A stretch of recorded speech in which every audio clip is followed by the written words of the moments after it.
Hello ਦੋਸਤੋ, ਇਸ video ਦੇ ਵਿੱਚ ਅਸੀਂ ਗੱਲ ਕਰਾਂਗੇ ਸੰਵਿਧਾਨਕ ਵਿਕਾਸ ਬਾਰੇ।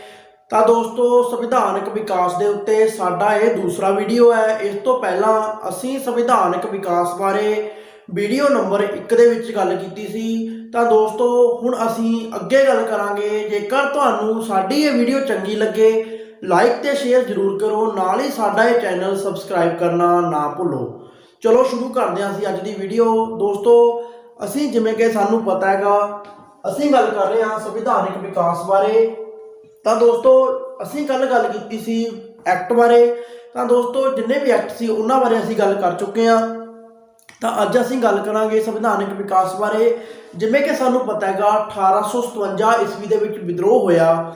ਤਾਂ ਉਸ ਵਿਦਰੋਹ ਨੂੰ ਦਬਾਉਣ ਦੇ ਲਈ ਅੰਗਰੇਜ਼ਾਂ ਨੂੰ ਵੱਖ-ਵੱਖ ਥਾਵਾਂ 'ਤੇ ਆਪਣੇ ਸੈਨਿਕਾਂ ਨੂੰ ਤਾਇਨਾਤ ਕਰਨਾ ਪਿਆ ਸੀ।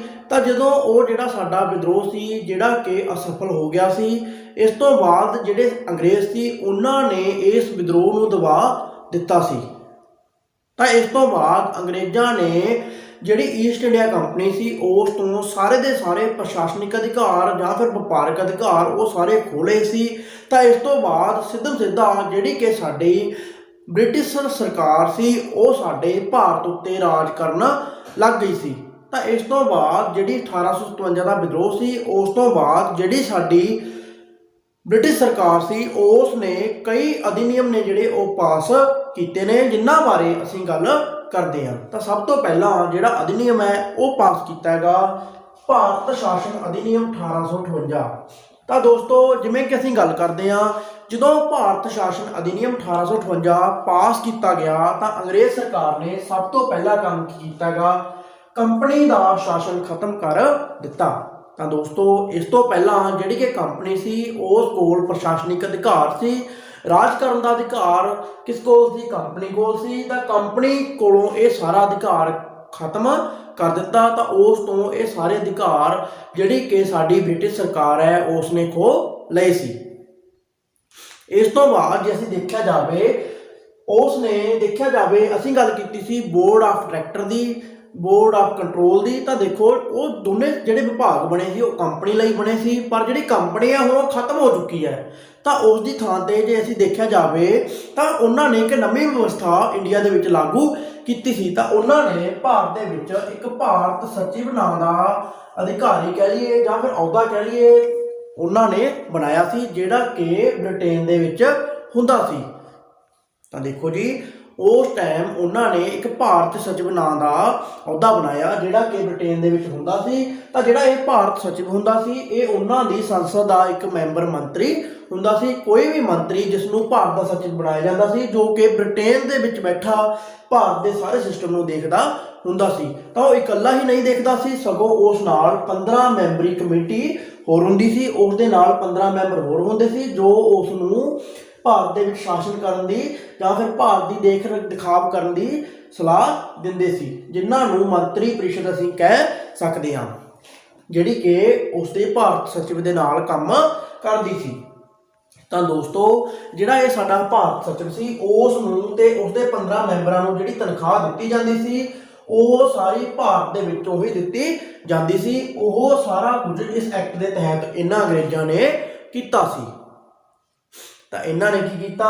ਸਭ ਤੋਂ ਪਹਿਲਾਂ ਭਾਰਤ ਸਚਿਵ ਨਾਂ ਦਾ ਇੱਕ ਵਿਭਾਗ ਬਣਾਇਆ, ਇੱਕ ਅਹੁਦਾ ਬਣਾਇਆ, ਇੱਕ ਬੰਦੇ ਨੂੰ ਭਾਰਤ ਸਚਿਵ ਬਣਾਇਆ। ਇਸ ਤੋਂ ਬਾਅਦ ਉਸ ਦੇ ਨਾਲ 15 ਮੈਂਬਰ ਹੋਰ ਇਲੈਕਟ ਕਰ ਦਿੱਤੇ, ਜਿਹੜੇ ਕਿ ਭਾਰਤ ਦੇ ਸਿਸਟਮ ਨੂੰ ਦੇਖਣਗੇ। ਤਾਂ ਉਹਨਾਂ ਨੂੰ ਜਿਹੜੀ ਤਨਖਾਹ ਦਿੱਤੀ ਜਾਂਦੀ ਸੀ ਉਹ ਭਾਰਤ ਦੇ ਵਿੱਚੋਂ ਹੀ ਦਿੱਤੀ ਜਾਂਦੀ ਸੀ। ਜਿਹੜਾ ਉਸ ਖਰਚ ਨੂੰ ਨਾਮ ਦਿੱਤਾ ਉਹਨਾਂ ਨੇ, ਉਹ ਹੋਮ ਚਾਰਜ ਦਾ ਨਾਮ ਦਿੱਤਾ ਸੀ। ਤਾਂ ਦੋਸਤੋ, ਇਹ 1858 ਦੇ ਐਕਟ ਦੇ ਤਹਿਤ ਉਹਨਾਂ ਦੁਆਰਾ ਕੀਤਾ ਗਿਆ ਸੀ। ਇਸ ਤੋਂ ਬਾਅਦ ਜੇ ਦੇਖਿਆ ਜਾਵੇ, ਉਹਨਾਂ ਨੇ ਜਿਹੜਾ ਕਿ ਅਸੀਂ ਗੱਲ ਕਰਦੇ ਸੀ ਗਵਰਨਰ ਜਨਰਲ ਦਾ ਇੱਕ ਪਦ ਬਣਾਇਆ ਸੀ, ਜਿਹੜਾ ਕਿ ਬੰਗਾਲ ਦਾ ਗਵਰਨਰ ਜਨਰਲ, ਇਸ ਤੋਂ ਇਲਾਵਾ ਇੰਡੀਆ ਦਾ ਗਵਰਨਰ ਜਨਰਲ ਕਹਿ ਲਈਏ ਅਸੀਂ। ਤਾਂ ਦੇਖੋ ਜੀ, ਉਹ ਜਿਹੜਾ ਪਦ ਸੀ ਉਹਨਾਂ ਨੇ ਖਤਮ ਕਰ ਦਿੱਤਾ। ਤਾਂ ਹੁਣ ਜਿਹੜਾ ਨਵਾਂ ਪਦ ਸਾਡੇ ਸਾਹਮਣੇ ਆਉਂਦਾ ਹੈਗਾ ਉਹ ਆਉਂਦਾ ਸਾਡੇ ਵਾਇਸਰਾਏ ਦਾ ਪਦ। ਤਾਂ ਦੋਸਤੋ, ਅਸੀਂ ਦੇਖਿਆਗਾ ਵਾਇਸਰਾਏ ਹੈ ਜਿਹੜਾ ਸਾਡਾ ਸਭ ਤੋਂ ਪਹਿਲਾਂ ਬਣਿਆ ਹੈਗਾ, ਉਹ ਬਣਿਆ ਸਾਡਾ ਕੈਨਿੰਗ ਹੈ, ਜੋ ਸਾਡਾ ਭਾਰਤ ਦਾ ਸਭ ਤੋਂ ਪਹਿਲਾ ਵਾਇਸਰਾਏ ਬਣ ਕੇ ਸਾਡੇ ਸਾਹਮਣੇ ਆਉਂਦਾ ਹੈਗਾ, ਜਿਹੜਾ ਕਿ 1858 ਦੇ ਭਾਰਤ ਸ਼ਾਸਨ ਅਧਿਨਿਯਮ ਦੇ ਤਹਿਤ ਬਣ ਕੇ ਆਇਆ ਸੀ। ਦੁਬਾਰਾ ਫਿਰ ਗੱਲ ਕਰਦੇ ਹਾਂ 1800 1958 ਦੇ ਭਾਰਤ ਸ਼ਾਸਨ ਅਧਿਨਿਯਮ ਦੀ। ਇਸ ਦੇ ਤਹਿਤ ਸਭ ਤੋਂ ਪਹਿਲਾਂ ਇਹਨਾਂ ਨੇ ਕੰਪਨੀ ਦੇ ਸ਼ਾਸਨ ਦਾ ਖਾਤਮਾ ਕਰ ਦਿੱਤਾ, ਭਾਰਤ ਸਚਿਵ ਦਾ ਪਦ ਬਣਾ ਦਿੱਤਾ। ਇਸ ਤੋਂ ਇਲਾਵਾ ਉਸ ਦੇ ਨਾਲ 15 ਮੈਂਬਰ ਇਲੈਕਟ ਕਰ ਦਿੱਤੇ। ਉਹਨਾਂ ਨੂੰ ਸਭ ਨੂੰ ਤਨਖਾਹ ਕਿੱਥੋਂ ਦਿੱਤੀ ਗਈ? ਭਾਰਤੀ ਖਜ਼ਾਨੇ ਤੋਂ ਦਿੱਤੀ ਗਈ, ਜਿਸ ਨੂੰ ਹੋਮ ਚਾਰਜ ਕਿਹਾ ਗਿਆ। ਇਸ ਤੋਂ ਇਲਾਵਾ ਉਹਨਾਂ ਨੇ ਇੱਕ ਵਾਇਸਰਾਏ ਦਾ ਪਦ ਬਣਾਇਆ, ਜਿਹੜਾ ਕਿ ਕੈਨਿੰਗ ਸਾਡੇ ਨੇ ਸਭ ਤੋਂ ਪਹਿਲੇ ਵਾਇਸਰਾਏ ਬਣੇ ਸੀ। ਤਾਂ ਇਹ ਵਾਇਸਰਾਏ ਦਾ ਕੰਮ ਕੀ ਹੁੰਦਾ ਸੀ? ਇੰਡੀਆ ਦੇ ਵਿੱਚ ਬੈਠ ਕੇ ਇੰਡੀਆ ਦੇ ਸਿਸਟਮ ਨੂੰ ਚਲਾਉਣਾ। ਪਰ ਦੂਜੇ ਪਾਸੇ ਬ੍ਰਿਟੇਨ ਦੇ ਵਿੱਚ ਬੈਠ ਕੇ ਭਾਰਤ ਦਾ ਸਚਿਵ ਹੈ ਜਿਹੜਾ ਉਹ ਕੀ ਕਰਦਾ ਹੈਗਾ? ਕਾਨੂੰਨ ਬਣਾਉਂਦਾ ਹੈਗਾ। ਤੇ ਦੇਖਿਆ ਜਾਵੇ ਜਿਹੜਾ ਭਾਰਤ ਸਚਿਵ ਜਿਹੜੀ ਚੀਜ਼ ਕਹੂਗਾ ਉਸ ਨੂੰ ਭਾਰਤ ਦੇ ਵਿੱਚ ਇੰਪਲੀਮੈਂਟ ਕੌਣ ਕਰ ਰਿਹਾ ਹੈਗਾ? ਵਾਇਸਰਾਏ ਕਰ ਰਿਹਾ ਹੈਗਾ, ਜਿਹੜਾ ਕਿ ਸਾਡਾ ਕੈਨਿੰਗ ਹੈ। ਇਸ ਤੋਂ ਬਾਅਦ 3 ਸਾਲ ਬਾਅਦ ਫਿਰ ਭਾਰਤ ਸ਼ਾਸਨ ਅਧਿਨਿਯਮ 1861 ਲੈ ਕੇ ਬ੍ਰਿਟਿਸ਼ ਸਰਕਾਰ ਸਾਡੇ ਸਾਹਮਣੇ ਆਉਂਦੀ ਹੈ। ਤਾਂ ਉਹਨਾਂ ਵੱਲੋਂ 1861 ਦਾ ਜਿਹੜਾ ਭਾਰਤ ਸ਼ਾਸਨ ਅਧਿਨਿਯਮ ਹੈ ਉਹ ਬਣਾਇਆ ਗਿਆ। ਤਾਂ ਦੋਸਤੋ ਅਸੀਂ ਗੱਲ ਕੀਤੀ ਸੀ ਕੱਲ ਇਸ ਤੋਂ ਪਹਿਲਾਂ ਕਿ ਉਹਨਾਂ ਨੇ ਸਭ ਤੋਂ ਪਹਿਲਾਂ ਇੱਕ ਬੰਗਾਲ ਦਾ ਗਵਰਨਰ ਜਨਰਲ ਬਣਾਇਆ ਸੀ। ਇਸ ਤੋਂ ਇਲਾਵਾ ਉਸਦੇ 4 ਮੈਂਬਰ ਬਣਾਏ ਸੀ। ਇਸ ਤੋਂ ਬਾਅਦ ਉਸਦੇ ਮੈਂਬਰ 'ਚ ਕਟੌਤੀ ਕੀਤੀ ਗਈ, ਫਿਰ ਦੁਬਾਰਾ ਇੱਕ ਵਿਧੀ ਮੈਂਬਰ ਬਣਾਇਆ ਸੀ। ਤਾਂ ਇਸ ਤੋਂ ਬਾਅਦ ਅਸੀਂ ਦੇਖਿਆ ਜਾਵੇ ਇਹਨਾਂ ਨੇ ਇਸ ਦੇ ਵਿੱਚ ਇੱਕ ਮੈਂਬਰ ਹੋਰ ਜੋੜ ਦਿੱਤਾ। ਤਾਂ ਹੁਣ ਜਿਹੜੇ ਉਸਦੇ ਵਾਇਸਰਾਏ ਹੈ ਜਿਹੜਾ ਸਾਡਾ, ਉਸਦੇ ਨਾਲ ਕੰਮ ਕਰਨ ਵਾਲੇ 5 ਮੈਂਬਰ ਹੋ ਗਏ ਸੀ। ਤਾਂ ਇਸ ਦੇ ਜਿਹੜੇ ਨਾਲ ਜਿਹੜੇ ਮੈਂਬਰ ਨੇ ਉਸ ਦੇ ਮੈਂਬਰਾਂ ਦੀ ਗਿਣਤੀ ਵਿੱਚ ਵਾਧਾ ਕਰ ਦਿੱਤਾ ਗਿਆ। ਇਸ ਦੇ ਤਹਿਤ 1861 ਦੇ ਅਧਿਨਿਯਮ ਦੇ ਤਹਿਤ। ਇਸ ਤੋਂ ਬਾਅਦ ਅਸੀਂ ਗੱਲ ਕਰਦੇ ਹਾਂ ਤਾਂ ਦੇਖੋ ਜੀ, ਇਸ ਤੋਂ ਪਹਿਲਾਂ ਰਾਜਾਂ ਦੇ ਵਿੱਚ ਵਿਧਾਨ ਸਭਾ ਨਹੀਂ ਹੁੰਦੀ ਸੀ। ਤਾਂ ਹੁਣ ਇਹਨਾਂ ਨੇ ਰਾਜਾਂ ਲਈ ਇੱਕ ਵਿਧਾਨ ਸਭਾ ਦਾ ਗਠਨ ਕਰ ਦਿੱਤਾ। ਤਾਂ ਦੋਸਤੋ ਕੀ ਕੀਤਾ ਇੱਥੇ? ਇਹਨਾਂ ਨੇ ਵਿਧਾਨ ਸਭਾ ਰਾਜਾਂ ਦੇ ਵਿੱਚ ਬਣਾ ਦਿੱਤੀ। ਤਾਂ ਦੇਖੋ ਜੀ, ਇੱਥੋਂ ਹੀ ਜਿਹੜੀ ਸਾਡੀ ਵਿਧਾਨ ਸਭਾ ਕਹਿ ਲਈਏ ਜਿਹੜੀ ਰਾਜਾਂ ਦੇ ਵਿੱਚ ਹੈ, ਇੱਥੋਂ ਹੀ ਸਾਡੀ ਵਿਧਾਨ ਸਭਾ ਦਾ ਜਨਮ ਹੋਇਆ ਮੰਨਿਆ ਜਾਂਦਾ ਹੈਗਾ। ਤਾਂ ਇਹ ਸਭ ਤੋਂ ਪਹਿਲਾ ਕਦਮ ਹੈ ਜਿਹੜਾ ਕਿ ਸਾਨੂੰ ਸਾਡੇ ਰਾਜਾਂ ਦੇ ਵਿੱਚ ਵਿਧਾਨ ਸਭਾ ਬਣਾਉਣ ਦੇ ਵੱਲ ਅੱਗੇ ਵਧਿਆ। ਇਸ ਤੋਂ ਬਾਅਦ ਅਸੀਂ ਦੇਖਦੇ ਹਾਂ ਜਿਹੜਾ ਵਾਇਸਰਾਏ ਹੈ, ਜਿਹੜਾ ਸਾਡਾ ਕੈਨਿੰਗ ਵਾਇਸਰਾਏ ਪਹਿਲਾਂ ਬਣਿਆਗਾ। ਤਾਂ ਦੇਖੋ 1861 ਦੇ ਤਹਿਤ ਉਸ ਵਾਇਸਰਾਏ ਨੂੰ ਅਧਿਆਦੇਸ਼ ਜਾਰੀ ਕਰਨ ਦਾ ਪਾਵਰ ਦੇ ਦਿੱਤੀ। ਅਧਿਆਦੇਸ਼ ਕੀ ਹੁੰਦਾ ਹੈਗਾ? ਜਦੋਂ ਸੰਸਦ ਕੰਮ ਨਹੀਂ ਕਰ ਰਹੀ ਹੁੰਦੀ, ਯਾਨੀ ਕਿ ਸੰਸਦ ਕੰਮ ਨਹੀਂ ਕਰ ਰਹੀ, ਯਾਨੀ ਕਿ ਸੰਸਦ ਦਾ ਸਮਾਗਮ ਨਹੀਂ ਹੋ ਰਿਹਾ, ਤਾਂ ਉਸ ਟਾਈਮ ਜਿਹੜਾ ਕੋਈ ਵੀ ਪ੍ਰਧਾਨ ਮੰਤਰੀ ਹੈ ਜਾਂ ਫਿਰ ਕੋਈ ਜੋ ਵੀ ਮੇਨ ਬੰਦਾ ਹੈਗਾ ਉਹ ਇੱਕ ਆਦੇਸ਼ ਜਾਰੀ ਕਰਦਾ ਹੈ ਜਿਹੜਾ ਕਾਨੂੰਨ ਦੀ ਤਰ੍ਹਾਂ ਕੰਮ ਕਰਦਾ ਹੈ, ਉਸ ਨੂੰ ਅਧਿਆਦੇਸ਼ ਕਿਹਾ ਜਾਂਦਾ ਹੈਗਾ। ਤਾਂ ਦੇਖੋ ਇੱਥੇ ਵਾਇਸਰਾਏ ਨੂੰ ਭਾਰਤ ਦੇ ਵਿੱਚ ਅਧਿਆਦੇਸ਼ ਜਾਰੀ ਕਰਨ ਦੀ ਸ਼ਕਤੀ ਦੇ ਦਿੱਤੀ, ਜਿਹਦੇ ਨਾਲ ਜਿਹੜਾ ਵਾਇਸਰਾਏ ਹੈ ਉਹ ਹੋਰ ਜ਼ਿਆਦਾ ਤਾਕਤਵਰ ਹੋ ਗਿਆ। ਤਾਂ ਦੇਖੋ 1861 ਦੇ ਵਿੱਚ ਕੀ ਕੀਤਾ ਹੈ? ਸਭ ਤੋਂ ਪਹਿਲਾਂ ਇਹਨਾਂ ਨੇ ਵਾਇਸਰਾਏ ਦੇ ਨਾਲ ਜਿਹੜੇ ਮੈਂਬਰ ਕੰਮ ਕਰ ਰਹੇ ਨੇ ਉਹਨਾਂ ਦੇ ਵਿੱਚ ਵਾਧਾ ਕਰ ਦਿੱਤਾ, ਇੱਕ ਮੈਂਬਰ ਹੋਰ ਵਧਾ ਦਿੱਤਾ ਸੀ। ਦੂਜਾ ਕੰਮ ਇਹਨਾਂ ਨੇ ਕੀ ਕੀਤਾ ਹੈਗਾ? ਦੂਜਾ ਕੰਮ ਕੀਤਾ ਹੈਗਾ ਰਾਜਾਂ ਦੇ ਵਿੱਚ ਵਿਧਾਨ ਸਭਾ ਦਾ ਗਠਨ ਕਰ ਦਿੱਤਾ। ਤੀਜਾ ਕੰਮ ਕੀ ਹੈਗਾ? ਜੋ ਸਾਡਾ ਵਾਇਸਰਾਏ ਹੈ ਉਸ ਨੂੰ ਅਧਿਆਦੇਸ਼ ਜਾਰੀ ਕਰਨ ਦਾ ਪਾਵਰ ਦੇ ਦਿੱਤਾ। ਇਸ ਤੋਂ ਬਾਅਦ ਅੱਗੇ ਅਸੀਂ ਗੱਲ ਕਰਦੇ ਹਾਂ 1892 ਦਾ ਭਾਰਤ ਸ਼ਾਸਨ ਅਧਿਨਿਯਮ। ਤਾਂ ਦੋਸਤੋ ਦੇਖੋ ਹੁਣ ਹੌਲੀ ਹੌਲੀ ਜਿਹੜੇ ਅੰਗਰੇਜ਼ ਨੇ ਉਹ ਸਾਨੂੰ ਵੋਟਾਂ ਵੱਲ ਲੈ ਕੇ ਜਾਣਗੇ, ਯਾਨੀ ਕਿ ਹੁਣ ਜਿਹੜੇ ਅੰਗਰੇਜ਼ ਨੇਗੇ ਜਿਵੇਂ ਜਿਵੇਂ ਸਾਡੇ ਭਾਰਤੀ ਲੋਕ ਮੰਗ ਕਰਦੇ ਜਾਣਗੇ ਕਿ ਸਾਨੂੰ ਵੋਟਾਂ ਪਾਉਣ ਦਾ ਅਧਿਕਾਰ ਦਿਓ, ਤਾਂ ਉਸ ਤਰੀਕੇ ਨਾਲ ਹੌਲੀ ਹੌਲੀ ਸਾਨੂੰ ਵੋਟਾਂ ਪਾਉਣ ਵੱਲ ਲੈ ਕੇ ਜਾਣਗੇ। ਤਾਂ 1892 ਦੇ ਵਿੱਚ ਸਭ ਤੋਂ ਪਹਿਲੀ ਵਾਰ ਇਹਨਾਂ ਨੇ ਭਾਰਤ ਵਿੱਚ ਨਿਰਵਾਚਨ ਸ਼ੁਰੂ ਕੀਤਾ ਸੀ। ਤਾਂ ਦੋਸਤੋ 1892 ਦੇ ਵਿੱਚ ਸਭ ਤੋਂ ਪਹਿਲੀ ਵਾਰ ਕੀ ਕੀਤਾ? ਭਾਰਤ ਦੇ ਵਿੱਚ ਨਿਰਵਾਚਨ ਸ਼ੁਰੂ ਕੀਤਾ ਸੀ ਕਿ ਭਾਰਤੀ ਲੋਕ ਨਿਰਵਾਚਨ ਕਰ ਸਕਦੇ ਨੇ।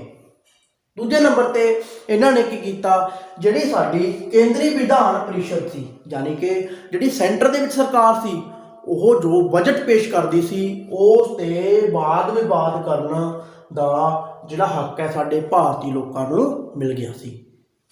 ਤਾਂ ਦੋਸਤੋ ਜਿਹੜਾ ਸਾਡਾ 1892 ਦਾ ਅਧਿਨਿਯਮ ਹੈ, ਇਸ ਦੇ ਤਹਿਤ ਜਿਹੜਾ ਸਾਡਾ ਕੇਂਦਰੀ ਬਜਟ ਹੈਗਾ ਉਸ ਦੇ ਸੰਬੰਧ ਦੇ ਵਿੱਚ ਸਵਾਲ ਪੁੱਛਣ ਦਾ ਤੇ ਇਸ ਤੋਂ ਇਲਾਵਾ ਵਾਦ ਵਿਵਾਦ ਕਰਨ ਦਾ, ਬਹਿਸ ਕਰਨ ਦਾ ਜਿਹੜਾ ਹੱਕ ਹੈ ਸਾਨੂੰ, ਉਹ 1892 ਦੇ ਅਧਿਨਿਯਮ ਦੇ ਤਹਿਤ ਦਿੱਤਾ ਗਿਆ ਸੀ। ਇਸ ਤੋਂ ਬਾਅਦ ਜਿਹੜਾ ਅਗਲਾ ਮੋਸਟ ਇੰਪੋਰਟੈਂਟ ਜਿਹੜਾ ਸਾਡਾ ਐਕਟ ਆਉਂਦਾ ਹੈਗਾ ਜਾਂ ਫਿਰ ਕਹਿ ਲਈ ਅਧਿਨਿਯਮ ਆਉਂਦਾ ਹੈਗਾ, ਉਹ ਕਿਹੜਾ ਹੈਗਾ? ਮਾਰਲੇ ਮਿੰਟੋ ਸੁਧਾਰ ਐਕਟ।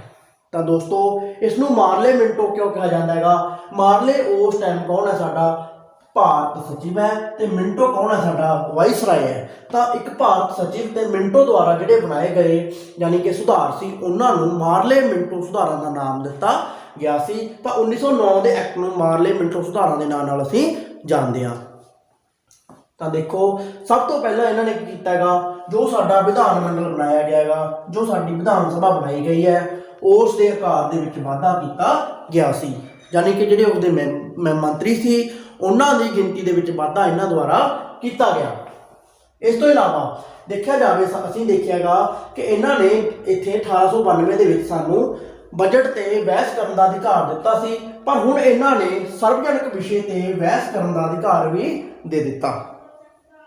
ਸਰਵਜਨਕ ਵਿਸ਼ੇ ਉਹ ਹੁੰਦੇ ਨੇ ਯਾਨੀ ਕਿ ਜਿਹੜੇ ਸਾਰਿਆਂ ਦੇ ਹਿੱਤ ਦੇ ਵਿਸ਼ੇ ਹੁੰਦੇ ਨੇ, ਉਹਨਾਂ ਤੇ ਸਵਾਲ ਪੁੱਛਣ ਦਾ, ਬਹਿਸ ਕਰਨ ਦਾ ਅਧਿਕਾਰ ਮਾਰਲੇ ਮਿੰਟੋ ਜਿਹੜੇ ਸੁਧਾਰ ਨੇ ਉਹਨਾਂ ਦੇ ਤਹਿਤ ਦਿੱਤਾ ਸੀ। ਇਸ ਤੋਂ ਬਾਅਦ ਇਹਨਾਂ ਨੇ ਅਗਲਾ ਕੰਮ ਕੀ ਕੀਤਾ ਹੈਗਾ, ਇਹਨਾਂ ਨੇ ਮੁਸਲਮਾਨਾਂ ਦੇ ਲਈ ਵੱਖਰੀ ਪ੍ਰਤੀਨਿਧਤਾ ਦਾ ਵਿਵਸਥਾ ਇਸ ਐਕਟ ਦੇ ਤਹਿਤ ਕੀਤੀ ਹੈ। ਇਸ ਦੇ ਵਿੱਚ ਸਭ ਤੋਂ ਪਹਿਲੀ ਵਾਰ ਸਾਡੇ ਸਾਹਮਣੇ ਕੀ ਆਉਂਦਾ ਹੈਗਾ, ਇਹਨਾਂ ਦੁਆਰਾ ਪਾੜੋ ਤੇ ਰਾਜ ਕਰੋ ਦੀ ਜਿਹੜੀ ਨੀਤੀ ਹੈ ਉਹ ਸਾਡੇ ਸਾਹਮਣੇ ਪੇਸ਼ ਕੀਤੀ ਸੀ। ਇਸ ਤੋਂ ਬਾਅਦ ਜਿਹੜਾ ਅਗਲਾ ਆਉਂਦਾ ਸਾਡਾ ਸੁਧਾਰ ਉਹ ਹੈ ਸਾਡਾ 1919 ਦਾ ਐਕਟ ਜਾਂ ਫਿਰ 1919 ਦਾ ਭਾਰਤ ਸ਼ਾਸਨ ਅਧਿਨਿਯਮ, ਜਿਸ ਨੂੰ ਮਾਂਟੈਂਗਿਊ ਚੇਮਸਫੋਰਡ ਦੇ ਨਾਮ ਨਾਲ ਜਾਣਦੇ ਹਾਂ। ਯਾਨੀ ਕਿ ਮਾਂਟੈਂਗਿਊ ਚੇਮਸਫੋਰਡ ਸੁਧਾਰਾਂ ਦੇ ਨਾਂ ਨਾਲ ਜਾਣਦੇ ਹਾਂ। ਮਾਂਟੈਂਗਿਊ ਹੈ ਜਿਹੜਾ ਉਸ ਟਾਈਮ ਭਾਰਤ ਸਚਿਵ ਹੈ ਤੇ ਜਿਹੜਾ ਸਾਡੇ ਚੇਮਸਫੋਰਡ ਹੈ ਉਹ ਕੀ ਹੈ, ਭਾਰਤ ਦੇ ਵਾਇਸਰਾਏ ਹੈ। ਇਹਨਾਂ ਦੁਆਰਾ ਮਿਲ ਕੇ ਜੋ ਸੁਧਾਰ ਕੀਤੇ ਗਏ ਉਹਨਾਂ ਨੂੰ ਮਾਂਟੈਂਗਿਊ ਚੇਮਸਫੋਰਡ ਦੇ ਨਾਂ ਨਾਲ ਜਾਣਿਆ ਗਿਆ ਸੀ। ਮਾਂਟੈਂਗਿਊ ਚੇਮਸਫੋਰਡ ਸੁਧਾਰਾਂ ਨਾਲ ਜਾਣਿਆ ਗਿਆ ਸੀ। ਤਾਂ ਇਹਨਾਂ ਦੁਆਰਾ ਕਿਹੜੇ ਕਿਹੜੇ ਸੁਧਾਰ ਕੀਤੇ ਗਏ, ਸਭ ਤੋਂ ਪਹਿਲਾਂ ਇਹਨਾਂ ਦੁਆਰਾ ਕੇਂਦਰ 'ਚ 2 ਸਦਨ ਬਣਾਏ ਗਏ। ਤਾਂ ਦੋਸਤੋ ਜਿਹੜਾ ਕਿ ਅਸੀਂ ਦੇਖਦੇ ਹਾਂ ਸਾਡੇ ਇੱਕ ਰਾਜ ਸਭਾ ਇੱਕ ਲੋਕ ਸਭਾ ਹੈਗੀ, ਤਾਂ ਉਹਨਾਂ ਦਾ ਜਨਮ ਇੱਥੋਂ ਹੀ ਹੋਇਆਗਾ।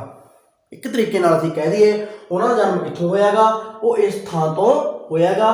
ਦੇਖੋ ਜੀ ਸਭ ਤੋਂ ਪਹਿਲਾਂ ਇਹਨਾਂ ਨੇ ਕਿਹਾ ਬਣਾਈ ਕੌਂਸਲ ਆਫ ਸਟੇਟ, ਜਿਸ ਦੇ ਵਿੱਚ ਸਟੇਟਾਂ ਦੇ ਮੈਂਬਰ ਨੇ ਜਿਨ੍ਹਾਂ ਦੀ ਗਿਣਤੀ 60 ਹੁੰਦੀ ਸੀ। ਤਾਂ ਦੇਖੋ ਜੀ ਸਾਡਾ ਉੱਪਰਲਾ ਸਦਨ ਕਿਹੜਾ ਹੈਗਾ, ਰਾਜ ਸਭਾ। ਰਾਜ ਸਭਾ ਦੇ ਵਿੱਚ ਕਿਹਦੀ ਪ੍ਰਤੀਨਿਧਤਾ ਹੈਗੀ, ਰਾਜਾਂ ਦੀ। ਤਾਂ ਉਸੇ ਤਰੀਕੇ ਨਾਲ ਕੌਂਸਲ ਆਫ ਸਟੇਟ। ਦੂਜੇ ਪਾਸੇ ਥੱਲਾ ਸਦਨ ਸਾਡਾ ਕਿਹੜਾ ਹੈਗਾ, ਹੇਠਲਾ ਸਦਨ ਕਿਹੜਾ ਹੈਗਾ, ਲੋਕ ਸਭਾ। ਤਾਂ ਇਹਨਾਂ ਨੇ ਕੀ ਨਾਮ ਦਿੱਤਾ ਉਸਨੂੰ, ਕੌਂਸਲ ਆਫ ਅਸੈਂਬਲੀ, ਜਿਸ ਦੇ 144 ਮੈਂਬਰ ਹੁੰਦੇ ਸੀ। ਤਾਂ ਦੇਖੋ ਜੀ ਕੇਂਦਰ ਵਿੱਚ 2 ਸਦਨ ਇਹਨਾਂ ਨੇ ਬਣਾ ਦਿੱਤੇ। ਇਸ ਦੇ ਤਹਿਤ ਇੱਕ ਕੌਂਸਲ ਆਫ ਸਟੇਟ ਜਿਸ ਦੇ ਵਿੱਚ ਸਟੇਟ ਸੀਗੇ, ਕੌਂਸਲ ਆਫ ਅਸੈਂਬਲੀ ਜਿਸ ਦਾ ਨਾਮ ਕੀ ਸੀਗਾ ਇੱਕ ਤਰੀਕੇ ਨਾਲ ਸਾਡੀ ਅੱਜ ਦੀ ਲੋਕ ਸਭਾ ਦੀ ਤਰ੍ਹਾਂ। ਇਸ ਤੋਂ ਇਲਾਵਾ ਇਹਨਾਂ ਨੇ ਪ੍ਰਾਂਤਾਂ ਦੇ ਵਿੱਚ ਦਵੈਧ ਸ਼ਾਸਨ ਨੂੰ ਲਾਗੂ ਕਰ ਦਿੱਤਾ। ਤਾਂ ਦੋਸਤੋ ਇਹ ਦੇਖੋ ਇਹਨਾਂ ਦੀ ਇੱਕ ਚਾਲ ਹੈ। ਚਾਲ ਕੀ ਹੈਗੀ, ਦਵੈਧ ਸ਼ਾਸਨ ਕੀ ਹੈਗਾ, ਦੇਖੋ ਜੀ ਇਹਨਾਂ ਨੇ 2 ਭਾਗਾਂ ਦੇ ਵਿੱਚ ਜਿਹੜੇ ਨੇ ਵਿਸ਼ੇ ਵੰਡ ਦਿੱਤੇ। ਦੇਖੋ ਜੀ ਇੱਕ 2 ਤਰ੍ਹਾਂ ਦੀਆਂ ਚੀਜ਼ਾਂ ਹੁੰਦੀਆਂ ਨੇ, ਇੱਕ ਤੋਂ ਪੈਸੇ ਬਣਦੇ ਨੇ, ਇੱਕ ਤੋਂ ਪੈਸੇ ਨਹੀਂ ਬਣਦੇ, ਇਸ ਤਰ੍ਹਾਂ ਅਸੀਂ ਕਹਿ ਲਈਏ। ਤਾਂ ਦੇਖੋ ਜੀ ਇਹਨਾਂ ਨੇ 2 ਭਾਗਾਂ ਦੇ ਵਿੱਚ 2 ਵਿਸ਼ਿਆਂ ਦੇ ਵਿੱਚ ਰੱਖੇ, ਇੱਕ ਆਰਕਸ਼ਿਤ, ਦੂਜੇ ਕਿਹੜੇ ਹੈ ਹਸਤਾਂਤਰਿਤ। ਆਰਕਸ਼ਿਤ ਵਿਸ਼ੇ ਉਹ ਨੇ ਜਿਨ੍ਹਾਂ ਤੋਂ ਪੈਸੇ ਬਣਦੇ ਨੇ, ਤਾਂ ਉਹ ਅਧਿਕਾਰ ਜਿਨ੍ਹਾਂ ਤੋਂ ਪੈਸਾ ਬਣਦਾ ਹੈਗਾ ਉਹ ਇਹਨਾਂ ਨੇ ਅੰਗਰੇਜ਼ਾਂ ਨੇ ਅਧਿਕਾਰ ਆਪਣੇ ਕੋਲ ਰੱਖ ਲਏ। ਹਸਤਾਂਤਰਿਤ ਵਿਸ਼ੇ ਜਿਨ੍ਹਾਂ ਦੇ ਵਿੱਚ ਪੈਸਾ ਖਰਚ ਕਰਨਾ ਪੈਂਦਾ, ਨੀਤੀਆਂ ਬਣਾਉਣੀਆਂ ਪੈਂਦੀਆਂ, ਉਹ ਸਾਰਾ ਕੰਮ ਭਾਰਤੀ ਮੰਤਰੀਆਂ ਨੂੰ ਦੇ ਦਿੱਤਾ। ਤਾਂ ਇਸ ਤਰੀਕੇ ਨਾਲ ਜਿਹੜਾ ਕੰਮ ਦਾ ਜ਼ਿਆਦਾ ਬੋਝ ਸੀ ਉਹ ਭਾਰਤੀ ਮੰਤਰੀਆਂ ਦੇ ਉੱਤੇ ਸੁੱਟ ਦਿੱਤਾ। ਤਾਂ ਆਰਕਸ਼ਿਤ ਵਿਸ਼ੇ ਇਹਨਾਂ ਨੇ ਆਪਣੇ ਕੋਲ ਰੱਖ ਲਏ ਤੇ ਹਸਤਾਂਤਰਿਤ ਵਿਸ਼ੇ ਇਹਨਾਂ ਨੇ ਭਾਰਤੀ ਮੰਤਰੀਆਂ ਨੂੰ ਦੇ ਦਿੱਤੇ। ਇਸ ਤੋਂ ਇਲਾਵਾ 1919 ਦੇ ਮਾਂਟੈਂਗਿਊ ਚੇਮਸਫੋਰਡ ਐਕਟ ਦੇ ਤਹਿਤ ਇਹਨਾਂ ਨੇ ਸਿੱਖਾਂ ਲਈ ਵੀ ਵੱਖਰੀ ਪ੍ਰਤੀਨਿਧਤਾ ਦੀ ਵਰਤੋਂ ਕੀਤੀ।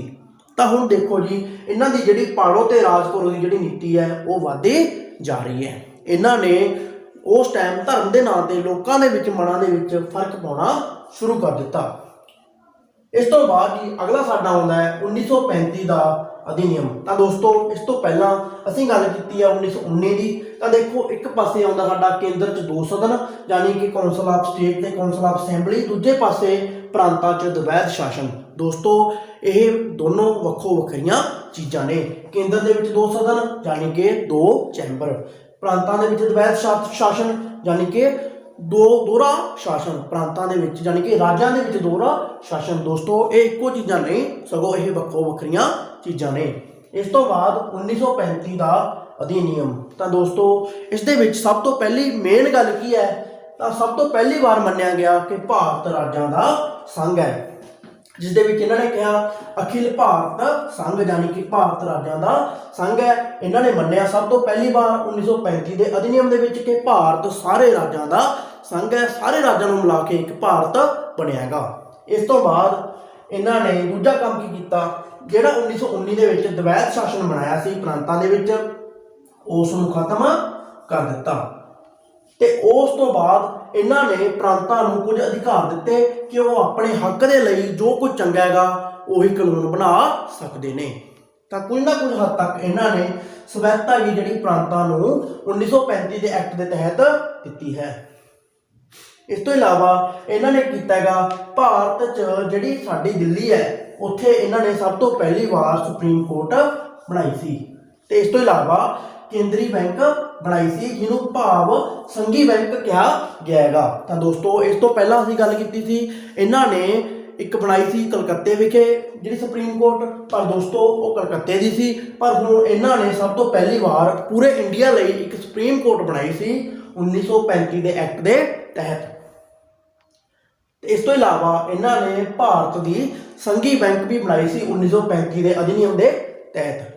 ਇਸ ਤੋਂ ਬਾਅਦ ਨਹਿਰੂ ਨੇ ਉਸ ਟਾਈਮ ਇਹ ਸਾਰੇ ਜਿੰਨੇ ਸਾਡੇ ਹੈਗੇ ਨੇ ਨਿਯਮ ਨੇ, ਇਹਨਾਂ ਨੂੰ ਦੇਖਦੇ ਹੋਏ ਜਾਂ ਫਿਰ 1935 ਦੇ ਐਕਟ ਨੂੰ ਦੇਖਦੇ ਹੋਏ ਇਸ ਨੂੰ ਇੱਕ ਕਮੈਂਟ ਕੀਤਾ ਗਾ। ਉਹ ਕਮੈਂਟ ਕੀ ਹੈ ਕਿ ਇਹ ਇੱਕ ਅਜਿਹੀ ਗੱਡੀ ਹੈ ਜਿਸ ਦਾ ਇੰਜਨ ਨਹੀਂ ਹੈਗਾ ਤੇ ਅਨੇਕਾਂ ਹੀ ਬ੍ਰੇਕ ਨੇ, ਯਾਨੀ ਕਿ ਇੰਜਨ ਰਹਿਤ ਅਨੇਕ ਬ੍ਰੇਕ ਵਾਲੀ ਗੱਡੀ ਦਾ ਇਸ ਨੂੰ ਕਮੈਂਟ ਕੀਤਾ ਸੀ, ਨਹਿਰੂ ਦੁਆਰਾ ਇਹ ਕਮੈਂਟ ਕੀਤਾ ਗਿਆ ਸੀ। ਤਾਂ ਦੋਸਤੋ ਇਹ ਸੀ ਸਾਡਾ ਅੱਜ ਦਾ ਵੀਡੀਓ। ਦੋਸਤੋ ਇੱਕ ਵਾਰ ਫਿਰ ਇਸ ਦੇ ਬਾਰੇ ਗੱਲ ਕਰਦੇ ਹਾਂ। ਸਭ ਤੋਂ ਪਹਿਲਾਂ ਹੁੰਦਾ ਸਾਡਾ 1858 ਦਾ ਐਕਟ। ਇਸ ਦੇ ਵਿੱਚ ਕੀ ਕੀਤਾ ਹੈਗਾ, ਕੰਪਨੀ ਦਾ ਰਾਜ ਖਤਮ ਕਰ ਦਿੱਤਾ। ਇਸ ਤੋਂ ਇਲਾਵਾ ਵਾਇਸਰਾਏ ਬਣਾਤਾ, ਇਸ ਤੋਂ ਇਲਾਵਾ ਸਚਿਵ ਬਣਾਤਾ, ਉਸਦੇ 15 ਮੈਂਬਰ ਬਣਾਤੇ, ਸਾਰਾ ਖਰਚ ਕਿਹਦੇ ਉੱਤੇ ਪਾਤਾ, ਇੰਡੀਆ ਉੱਤੇ ਪਾ ਦਿੱਤਾ। ਤਾਂ ਦੋਸਤੋ 1861 ਦੇ ਵਿੱਚ ਇੱਕ ਮੈਂਬਰ ਜੋੜਤਾ। ਇਸ ਤੋਂ ਇਲਾਵਾ ਰਾਜਾਂ ਦੇ ਵਿੱਚ ਵਿਧਾਨ ਸਭਾ ਬਣਾਤੀ। ਇਸ ਤੋਂ ਇਲਾਵਾ ਅਧਿਆਦੇਸ਼ ਜਾਰੀ ਕਰਨ ਦਾ ਅਧਿਕਾਰ ਦਿੱਤਾ ਵਾਇਸਰਾਏ ਨੂੰ। 1892 ਦੇ ਵਿੱਚ ਭਾਰਤ 'ਚ ਨਿਰਵਾਚਨ ਸ਼ੁਰੂ ਹੋ ਗਿਆ। ਕੇਂਦਰੀ ਵਿਧਾਨ ਪਰਿਸ਼ਦ ਦੇ ਬਜਟ ਤੇ ਬਹਿਸ ਕਰਨ ਦਾ ਹੱਕ ਮਿਲ ਗਿਆ।